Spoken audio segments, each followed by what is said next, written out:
దాను వంశస్థుడైన మనోహ భార్య గొడ్రాలయుండెను. ఆమెకు యెహోవా దూత ప్రత్యక్షమై, నీవు గర్భవతివై కుమారుని కంటావు. కాబట్టి జాగ్రత్తగా ఉండి ద్రాక్షారసమునైనను మద్యమునైనను తాగకూడదు, మరియు అపవిత్రమైనది ఏదీ తినకూడదు. అతని తల మీద మంగలి కత్తి పడకూడదు. ఆ బిడ్డ గర్భమున పడ్డది మొదలుకొని దేవునికి నాజీరు చేయబడిన వాడై ఫిలిస్తీయుల చేతిలో నుండి ఇశ్రాయేలీయులను రక్షించును అని చెప్తాడు. ఆ బిడ్డే సంసోను. ఏం జరిగిందో తెలుసుకునే ముందు బైబిల్లో జరిగిన యథార్థ సంఘటనలను మీకు తెలియచేస్తున్న మన బైబిల్ కథలు తెలుగు ఛానల్ను ఆదరించి సబ్స్క్రైబ్ చేయమని కోరుకుంటున్నాము. అతను పెరుగుతున్న కొద్దీ దేవుని ఆత్మ అతనిపై బలంగా దిగెను. సంసోను తిమ్నాతు పట్టణంలో ఒక ఫిలిస్తీయ స్త్రీని చూసి ఆమెను వివాహం చేసుకోవాలని అనుకునగా తన తల్లిదండ్రులు దానికి నిరాకరించి, మన స్వజాతి వారిలో అమ్మాయిలే లేరనుకొని ఫిలిస్తీయ స్త్రీని తెచ్చుకున్నట్టుకు వెళ్ళుచున్నావా అని అనిరి. కాని అది దేవుని ఆలోచన అని వారికి తెలియలేదు. వివాహం కోసం తన వారితో తిమ్నాతుకు వెళ్ళి అతను తిమ్నాతు ద్రాక్ష తోటల వరకు వెళ్ళినప్పుడు ఒక్కసారిగా ఒక కొదమ సింహం గర్జిస్తూ సంసోనుపైకి దూకింది. ఆ క్షణంలో ప్రభువు ఆత్మ అతనిపై బలంగా దిగి తన ఖాళీ చేతులతోనే ఆ సింహాన్ని మేకపిల్లని చీల్చినట్లు చీల్చేశాడు.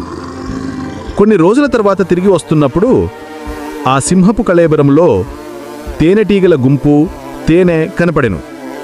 సంసోను తేనె తీసుకొని తిని అది సింహపు శవం నుంచి వచ్చిందని చెప్పకుండా తన తల్లిదండ్రులకు కూడా ఇచ్చాడు. తరువాత తన వివాహ విందులో సంసోను ఒక పొడుపు కథను విప్పమని అడిగాడు. దానిని ఎవరు విందు జరుగు 7 దినములలోగా చేవిస్తారో వారికి 30 సన్నపు నారబట్టలను 30 దుస్తులను ఇస్తాను. లేని ఎడల మీరు 30 సన్నపు నారబట్టలను 30 దుస్తులను నాకియ్యవలనని వారితో చెప్పగా వారు దానికి అంగీకరించెను. అప్పుడు సంసోను ఇలా చెప్పెను, బలమైన దానిలో నుండి తీపి వచ్చెను, తినేదానిలో నుండి తిండి వచ్చెను అనెను. 3 రోజుల పాటు ఎవరూ పొడుపు కథను ఛేదించలేకపోయారు. అప్పుడు ఫిలిస్తీయులు సంసోను భార్యపై ఒత్తిడి చేసి, నీ భర్తను ఒప్పించి సమాధానం తెలుసుకో, లేని ఎడల నిన్ను నీ తండ్రి ఇంటి వారిని కాల్చివేసెదము అని బెదిరించారు.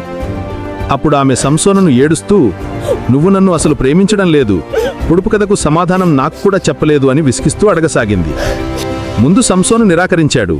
కాని చివరికి బలహీనుడై ఆమె ఒత్తిడికి తట్టుకోలేక చెప్పెను. ఆమె వెంటనే ఫిలిస్తీయులకు చెప్పగా వారు సంసోనుకు సమాధానంగా, తేనె కంటే తీపి ఏముంది, సింహం కంటే బలమైనది ఏముంది అని చెప్పారు. వెంటనే సంసోను కోపంతో, నా దూడతో దున్నకపోయిన ఎడల నా విప్పుడు కథను విప్పలేకయుందలని వారితో చెప్పగా, యెహోవా ఆత్మ అతని మీదకి మరల రాగా అతడు అష్కెలోనుకు పోయి వారిలో 30 మందిని చంపి వారి సొమ్ముని దోచుకొని తన విప్పుడు కథ భావమును చెప్పిన వారికి బట్టలనిచ్చెను. తరువాత కోపంతో సంసోను తన ఇంటికి వెళ్ళిపోయాడు. సంసోను భార్యను ఆమె తండ్రి అతని స్నేహితులలో ఒకరికిచ్చారు. తరువాత సంసోను తిరిగి వచ్చినప్పుడు ఈ విషయం తెలిసి మండిపడ్డాడు. అతను 300 నక్కలను పట్టుకొని వాటి తోకలను త్రిప్పికట్టి 2 తోకల మధ్యను దివిటీలు పెట్టి వాటిని మంటతో అంటించి ఫిలిస్తీయుల పొలాల్లో వదిలేశాడు. పంట పొలాలు, తోటలు, ద్రాక్ష తోటలు, పంట కుప్పలు అన్నీ కాలిపోయాయి. ఫిలిస్తీయులు ప్రతీకారంగా అతని భార్యను మరియు ఆమె తండ్రిని కాల్చి చంపారు.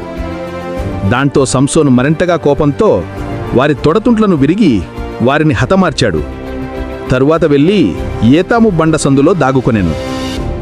ఫిలిస్తీయులు అతన్ని పట్టుకోవడానికి యూదా ప్రాంతానికి వచ్చారు. అప్పుడు యూదా ప్రజలు సంసోను దగ్గరకు వచ్చి, నువ్వు మమ్మల్ని కష్టాల్లోకి పడేశావు, మేము నిన్ను కట్టి ఫిలిస్తీయులకు అప్పగించడానికి వచ్చాము అని అనెను.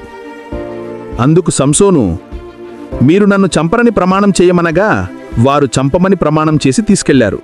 అప్పుడు సంసోను లేహీకి వచ్చినప్పుడు ప్రభువు ఆత్మ అతనిపై దిగి అతని చేతుల సంకెళ్ళు అతని చేతుల మీద నుండి విడిపోయెను.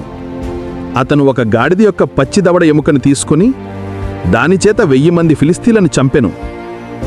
అప్పుడతను మిక్కిలి దప్పిగొనినందున యెహోవాకు మొరపెట్టగా దేవుడు లేహీలోనున్న ఒక గోతిని చీల్చెను.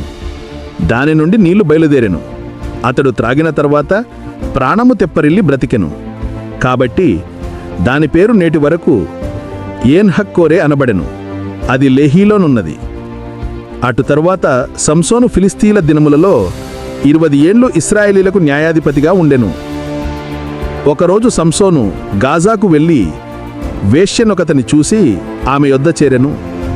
ఫిలిస్తీయులు సంసోనును చంపడానికి గాజా పట్టణపు ద్వారం వద్ద కాపు కాచారు. అర్ధరాత్రి సంసోను లేచి ఆ పట్టణపు 2 ద్వారములను మొత్తం లేపుకొని తన భుజాలపై వేసుకుని కొండ కొన మీదకి వాటిని తీసుకెళ్లాడు. తరువాత అతను షోరేకు లోయలోనున్న దెలీలా అను స్త్రీని మోహింపగా ఫిలిస్తీయుల ప్రధానులు ఆమెతో, సంసోను బలరహస్యం తెలుసుకొనుము, మాలో ప్రతివాడును 1000 వెండి నాణెములు నీకిచ్చదమని చెప్పిరి. కాబట్టి దెలీలా, నీ మహాబలము దేనిలోనున్నదో, నిన్ను దేనిచేత కట్టి బాధింపవచ్చునో నాకు దయచేసి తెలుపుమని సంసోనుతో అనగా, సంసోను 7 నిరవంజి చువ్వలతో నన్ను బంధించిన ఎడల నేను బలహీనుడనై సామాన్య మనుషులలో ఒకని వలె అవుతానని ఆమెతో చెప్పెను. ఆమె అలానే చేసి, ఫిలిస్తీయులు నీ మీద పడుచున్నారని అతనితో అనగా, అతడు అగ్ని తగిలిన నూలు రీతిగా ఆ చువ్వలను తెంపెను. అప్పుడు దెలీలా, నీవు నన్ను ఎగతాళి చేసి నాతో అబద్ధం మాడితివని మళ్ళీ అడగగా, సంసోను, పేనిన తర్వాత పనికిపెట్టని క్రొత్త తాళ్లతో నన్ను బంధించిన ఎడల నేను బలహీనుడనై సామాన్య మనుషుల్లో ఒకని వలె అవుతానని ఆమెతో చెప్పెను. మళ్ళీ ఆమె అలానే చేయగా అతడు తన చేతుల మీద నుండి నూలుపోగు వలె ఆ తాళ్లు తెంపెను.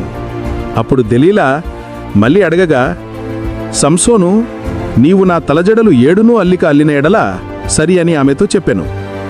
అంతటా ఆమె ఆ జడలు అల్లి అవి మేకుతో దాన్ని దిగగొట్టి, ఫిలిస్తీయులు నీ మీద పడుచున్నారని అతనితో చెప్పినప్పుడు అతడు నిద్ర మేలుకొని మగ్గపు మేకును ఊడదీసుకుని పోయెను.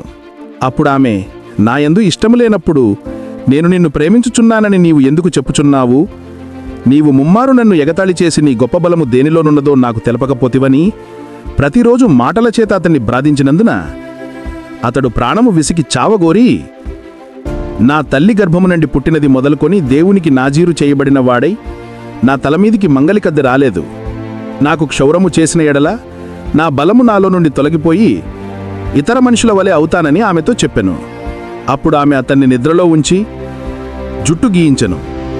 ప్రభువు శక్తి ఆమె నుండి తొలగిపోయింది. ఫిలిస్తీయులు వచ్చి అతన్ని పట్టుకున్నారు. అతని కళ్ళు ఊడదీసి గాజాకు తీసుకువచ్చి ఇత్తడి సంకెళ్ల చేత బంధించారు. అతడు బందీగృహంలో తిరగలి విసురువాడయ్యెను. అప్పుడు ఫిలిస్తీయులు తమ దేవుడు దాగోనును గౌరవిస్తూ పెద్ద పండుగ చేసుకున్నారు. వేలాది మంది ఒక గొప్ప దేవాలయంలో చేరి సంసోనును ఎగతాళి చేశారు. అప్పుడు సంసోను తన చేతిని పట్టుకునిన బంటుతో ఇట్లనెను, ఈ గుడికి ఆధారముగానున్న స్తంభములను నన్ను తడవనిచ్చి విడుము, నేను వాటి మీద ఆనుకొందును అని చెప్పి చివరిసారిగా దేవుని వైపు తిరిగి ఇలా ప్రార్థించాడు, దేవా, దయచేసి ఈ ఒక్కసారి మాత్రమే నన్ను బలపరచుము. నా 2 కన్నుల నిమిత్తం ఫిలిస్తీయులను ఒక్కమారే దండించి పగ తీర్చుకొననిమ్మని దేవుణ్ణి వేడుకొని ఆ గుడికి ఆధారముగానున్న 2 మధ్యస్తంభములలో ఒకదానిని కుడి చేత్తో ఒకదానిని ఎడమ చేత్తో పట్టుకుని తన బలమంతటితో లాగాడు. స్తంభాలు విరిగిపోయాయి. దేవాలయం కూలిపోయింది. అక్కడ ఉన్న అందరి మీద పడింది. సంసోను తను చనిపోతూ చంపిన ఫిలిస్తీన్ల లెక్క తాను బ్రతికి ఉన్నంతకాలం చంపిన లెక్క కన్నా ఎక్కువయ్యాయి. సంసోను జీవితం మనకు ఒక బలమైన పాఠం చెబుతుంది. మనిషి ఎంత శక్తివంతుడైనా అహంకారం మరియు పాపం అతన్ని కూలదోసేస్తాయి. కాని మనం పశ్చాత్తాపపడి దేవుని వైపు తిరిగితే ఆయన మనల్ని మళ్ళీ లేపుతాడు. మన బలహీనతల మధ్య కూడా దేవుని శక్తి ఎప్పుడూ మనకు తోడుగానే ఉంటుంది. ఈ వీడియో మీకు నచ్చినట్టయితే లైక్ చేసి మా ఛానల్ని సబ్స్క్రైబ్ చేసుకోండి.